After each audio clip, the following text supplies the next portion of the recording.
A Trip Across a Continent 1 by Rudyard Kipling.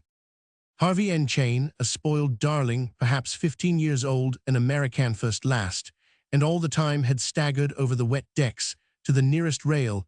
After trying to smoke a wheeling stogie, he was fainting from seasickness, and a roll of the ship tilted him over the rail, where a grey mother wave tucked him under one arm. He was picked up by the fishing schooner We're Here, and after many marvelous experiences among the sailors arrived in Port Happier, and wiser fellow his telegram to his father brings the following result. Hayne was flying to meet the only son so miraculously restored to him.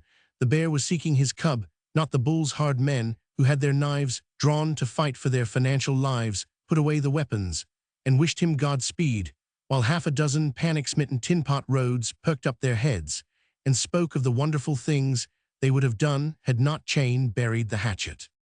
It was a busy weekend among the wires, for now that their anxiety was removed, men and cities hastened to accommodate Los Angeles, called to San Diego and Barstow, that the Southern California engineers might know and be ready in their lonely roundhouses. Barstow passed the word to the Atlantic and Pacific, and Albuquerque flung it the whole length of the Atchison, Topeka, and Santa Fe 268 management, even into Chicago, an engine combination car with crew and the great and gilded Constance private car were to be expedited over. Those 2,350 miles, the train would take precedence of 177 others, meeting and passing dispatchers and crews. Of every one of those said trains must be notified 16 locomotives, 16 engineers, and 16 firemen would be needed each, and every one the best available 2½ minutes would be allowed for changing engines, 3 for watering, and 2 for coaling. Warn the men, and arrange tanks and chutes accordingly, for Harvey Chane is in a hurry, hurry. Sang the wires. 40 miles an hour will be expected, and division superintendents will accompany this special over their respective divisions, from San Diego to 16th Street, Chicago. Let the magic carpet be laid down. Hurry, oh hurry. It will be hot, said Chane, as they rolled out of San Diego in the dawn of Sunday. We're going to hurry, Mama, just as fast as ever we can. But I really don't think there's any good of your putting on your bonnet and gloves. Yet you'd much better lie down and take your medicine. I'd play you a game o' dominoes, but it's Sunday. I'll be good, oh, I will be good. Onla taking 269 off my bonnet makes me feel as if we'd never get there. Try to sleep a little, Mama, and we'll be in Chicago before you know. But it's Boston, Father, tell them to hurry. The 6-foot drivers were hammering their way to San Bernardino and the Mojave Wastes, but this was no grade for speed that would come later.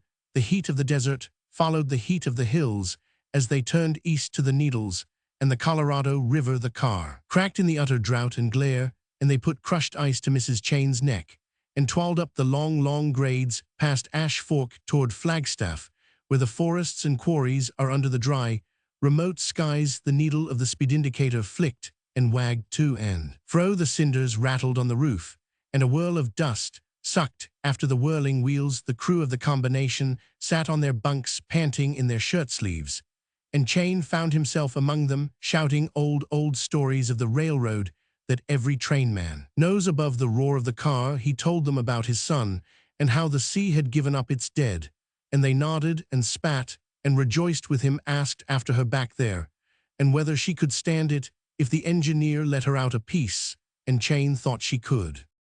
Accordingly, the great fire horse was let out from Flagstaff to Winslow, till a division superintendent protested 270. But Mrs. Chane, in the boudoir stateroom, where the French maid Sallow White with fear clung to the silver door handle, only moaned a little, and begged her husband to bid them hurry. And so they dropped the dry sands and moonstruck rocks of Arizona behind them and grilled on, till the crash of the couplings and the wheeze of the brake hose told them they were at Coolidge, by the Continental Divide. 3 bold and experienced men, cool, confident, and dry when they began, white, quivering, and wet when they finished their trick at those terrible wheels, swung her over the great lift from Albuquerque to Glorieta, and beyond Springer up and up to the Raton Tunnel on the state line, whence they dropped rocking into La Junta, had sight of the Arkansas, and tore down the long slope to Dodge City, where Chain took comfort once again from setting his watch an hour ahead. There was very little talk in the car.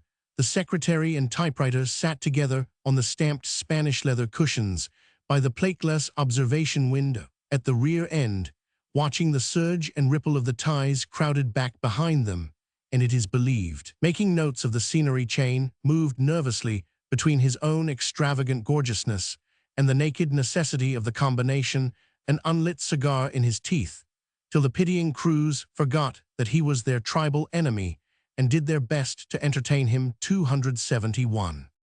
At night the bunched electrics lit up that distressful palace of all the luxuries, and they fared sumptuously, swinging on through the emptiness of abject desolation.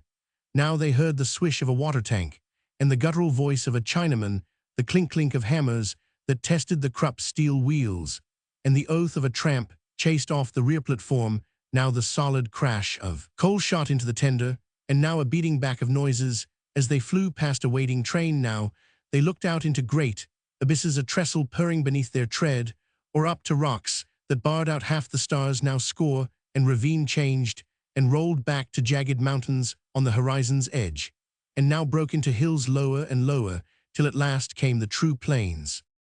At Dodge City, an unknown hand threw in a copy of a Kansas paper containing some sort of an interview with Harvey, who had evidently fallen in with an enterprising reporter telegraphed on from Boston.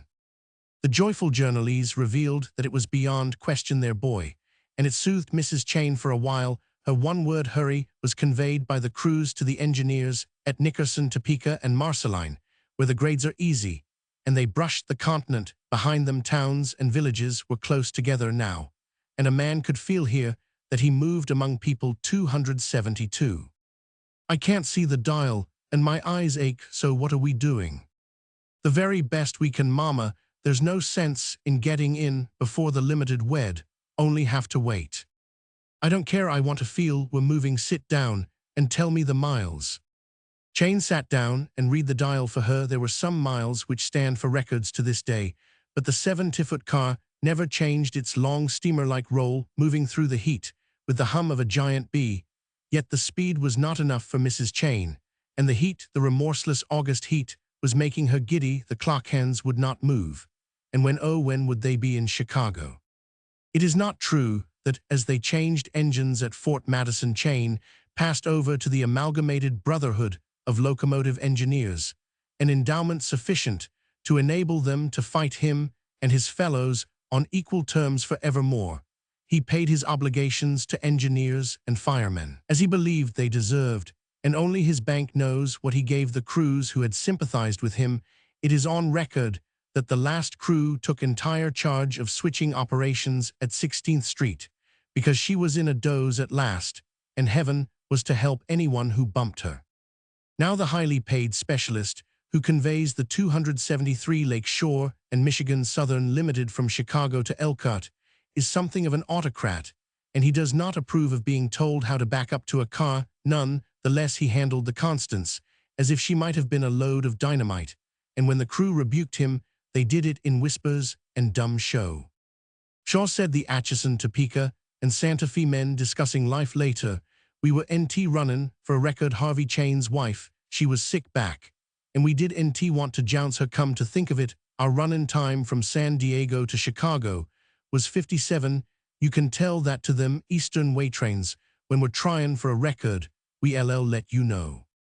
To the Western man, though this would not please either city, Chicago and Boston are cheek by jowl, and some railroads encourage the delusion, the limited world, the Constance into Buffalo, and the arms of the New York Central and Hudson River illustrious magnates with white whiskers and gold charms on their watch chains boarded her here to talk a little business to Chain, who slid her gracefully into Albany, where the Boston and Albany completed the run from Tidewater to Tidewater. Total time 87 hours and 35 minutes, or 3 days, 15 hours and 1/2. Harvey was waiting for them.